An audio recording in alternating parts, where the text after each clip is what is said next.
नमस्कार मंडळी, स्नेहलता संदीप या चॅनलमध्ये मी स्नेहलता तुमचं सगळ्यांचं अगदी मनापासून स्वागत करत आहे। तर मी आज तुमच्यासोबत शेअर करणार आहे माझ्या सुंदर अशा देवपूजेचा व्हिडिओ। तर मैत्रिणींनो शेवटपर्यंत नक्की बघत राहा।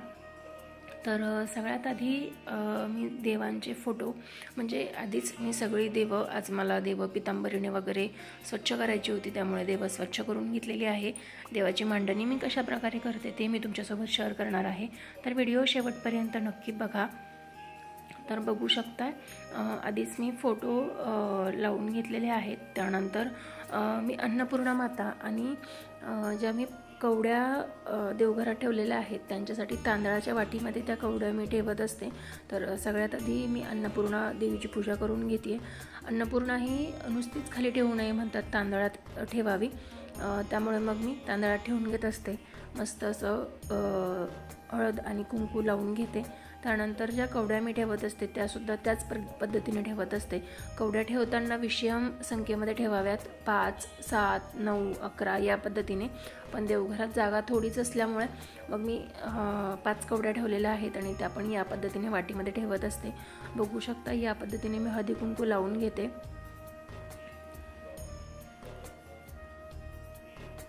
घरात सगळं चांगलं राहावं यासाठी आपल्याला जितक्या गोष्टी करता येतील तितक्या कराव्यात। सगळ्यात आधी आपण स्वतः चांगलं असणं गरजेचं आहे आणि आपलं मन ज्याने शांत होतं, व्यवस्थित राहतं, त्या गोष्टी करणे गरजेचं आहे। तर मला देवपूजा करून खूप छान वाटत असतं, त्यामुळे मग मी सगळ्यात आधी ते करत असते।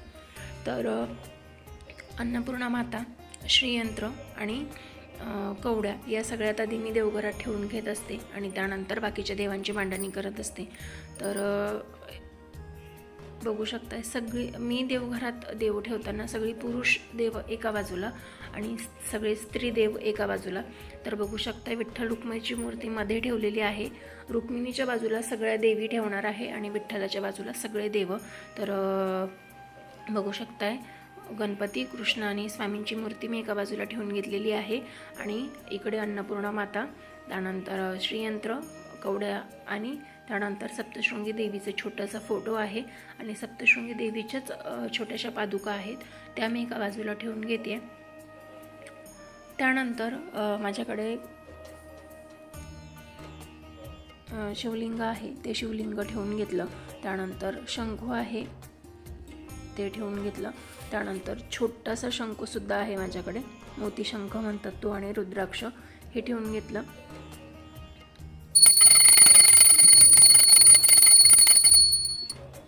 त्यानंतर देवपूजा म्हटल्यानंतर घंटानाद हा घरात व्हायलाच हवा, म्हणून त्यानंतर सगळ्या पुरुष देवांना मी गंध लावून घेत असते। गंधगोळी जी आहे माझ्याकडे ती सगळे देव जे आहे म्हणजे गणपती, बाळकृष्ण, स्वामी, विष्णुदेवाची मूर्ती आहे, महादेवाची मूर्ती आहे, शंख आहे, त्यांना सगळ्यांना मी आपलं गंधगोळी लावून घेत असते। त्यानंतर जे स्त्री देव आहेत म्हणजे जसं की माझ्याकडे आमच्या कुलदेवतेचा फोटो आहे, त्याला मी कुंकू लावून घेत असते आणि मी हा विचार करते की मी भरगच्च कुंकू त्यांच्या कपाळाला लावावा, म्हणून मग जिथे लागेल अगदी व्यवस्थित त्या पद्धतीने लावून घेत असते। त्यानंतर रुक्मिणी, महालक्ष्मी यांना हळद कुंकू लावून घेत असते। आधीच अन्नपूर्णा मातेला श्रीयंत्र आणि कवड्यांना आधीच लावून घेतलेले आहे। त्यानंतर ही मंगळवारची मी पूजा तुमच्यासोबत शेअर करते। तर मंगळवारच्या दिवशी मी प्रत्येक आठवड्याला मंगळवारी कलशातलं पाणी बदलत असते। तर त्यात आधी नाणं, सुपारी, हळद कुंकू, फुलं टाकलेले आहेत। कलशावरती या पद्धतीने मी स्वस्तिक काढून घेत असते। त्यानंतर स्वस्तिक काढून झाल्यानंतर ज्या आजूबाजूला 2-2 रेषा द्यायच्या असतात ते देऊन घेणं गरजेचं असतं, कारण त्या मर्यादा चिन्ह असतं ते। त्यानंतर माझ्याकडे जे नागवेलीचं वेल आहे त्याचीच पानं मी कलशाला ठेवत असते। खूप सुंदर दिसतो कलश या पद्धतीने केला तर। आधी मी कलश देवघरात ठेवत नव्हते, पण आत्ता मी अक्षय तृतीयेला कलश स्थापना केलेली आहे, तर तेव्हापासून मी असा कलश मांडणी करत असते। हळद, कुंकू, तांदूळ आणि म्हणजे अक्षदा आणि फूल हे सगळं वाहून कलशाला इतकं सुंदर स्वरूप आलेलं होतं ना, खरंच खूप छान वाटतं असं बघितलं की। बघू शकताय कलश खूप सुंदर दिसत होता, म्हणजे महालक्ष्मी कशी नटल्यानंतर सुंदर दिसते त्या पद्धतीने. त्यानंतर मी सगळ्या देवांना फुलं ठेवून घेतली.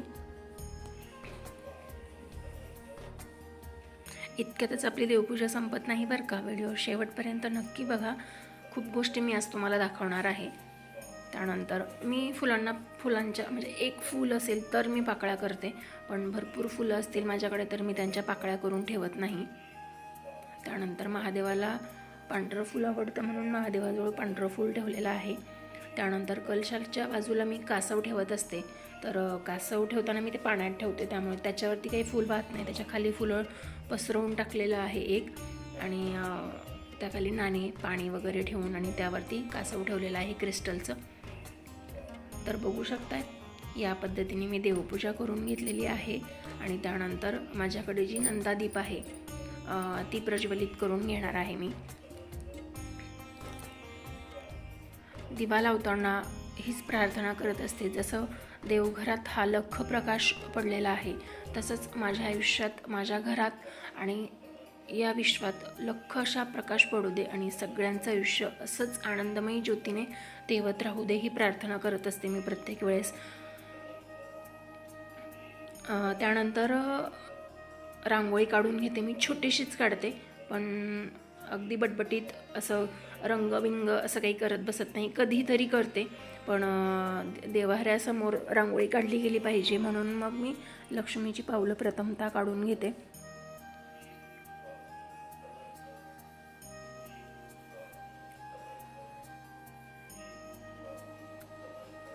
रोज देवपूजा करताना मुख्य दरवाजासमोर सुद्धा रांगोळी काढायची असते. मी प्रत्येक पौर्णिमेला, त्यानंतर विशेष काही सण वगैरे असेल तेव्हा उंबरठ्यावरती हळदीचं लेपन, रांगोळी, त्याची पूजा, हे सगळ्या गोष्टी करत असते. बऱ्याच माझ्या व्हिडिओंमधून तुम्ही बघितलेलं सुद्धा असेल की मी त्या सगळ्या गोष्टी करते. त्यानंतर आज म्हटलं रांगोळीमध्ये गायत्री पद्म काढावं, तर त्यासाठी मग त्याचा साचा आहे माझ्याकडे, मग ते गायत्री पद्म मी काढून घेतलं. रांगोळी काढताना, देवघरापुढे रांगोळी काढताना मी शक्यतो शुभचिन्हांचाच वापर करते. त्यानंतर असं म्हटलं जातं की रांगोळी पांढरी ठेवू नये, रांगोळी छोटी असल्यामुळे रंग भरता येत नव्हते. त्यामुळे मग आधी लक्ष्मीच्या पावलांमध्ये मी हळद आणि कुंकू स्वरूपात लाल आणि पिवळी रांगोळी भरून घेत असते. खूप सुंदर दिसतं हे. मी जेव्हा उंबरठ्यावरती जरी रांगोळी काढते त्यावेळेसुद्धा मी असंच करत असते. त्यानंतर गायत्री पद्म हे अगदी छोटं होतं, कलर भरता येणार नव्हते आणि रांगोळी सुनी ठेवायची नसते, म्हणजे पांढरी ठेवायची नसते. त्यामुळे मग प्रत्येक वेळेस मी हळद आणि कुंकू वाहून घेत असते आणि रांगोळीच्या बाजूला सुद्धा फुलं ठेवून घेत असते. आणि इथेच मी अगरबत्तीचं सुद्धा ठेवते. बघू शकताय अतिशय सुंदर अशी मस्त देवपूजा झालेली आहे. आणि अशी देवपूजा झाल्यानंतर दिवस सुंदर नाही का होणार, त्यामुळे म्हटलं माझ्या सुंदर अशा देवपूजेचा व्हिडिओ तुमच्या सगळ्यांसोबत सुद्धा शेअर करावा, यासाठी मी हा व्हिडिओ शूट केलेला आहे.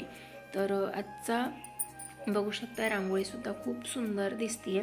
म्हणजे खरं तर आपण करतो ते आपल्याला सुंदरच वाटतं, पण माझी आजची देवपूजा तुम्हाला कशी वाटते हे मला कमेंट करून नक्कीच सांगा.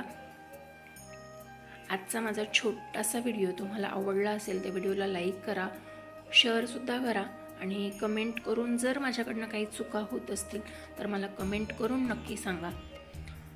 तर हा व्हिडिओ तुम्हाला आवडला असेल तर कमेंट बॉक्समध्ये एकदा श्री स्वामी समर्थ किंवा तुम्हाला जे वाटेल देवाचं नामस्मरण ती कमेंट एकदा नक्की करा. चला तर मग आजचा छोटासा व्हिडिओ मी इथेच संपवते आणि माझ्या आजच्या दिवसाला मी सुरुवात करते. चला तर मग भेटूया नवीन व्हिडिओमध्ये नवीन काहीतरी घेऊन. तोपर्यंत स्वस्त राहा, मस्त राहा, स्वतःची काळजी घ्या आणि श्री स्वामी समर्थ.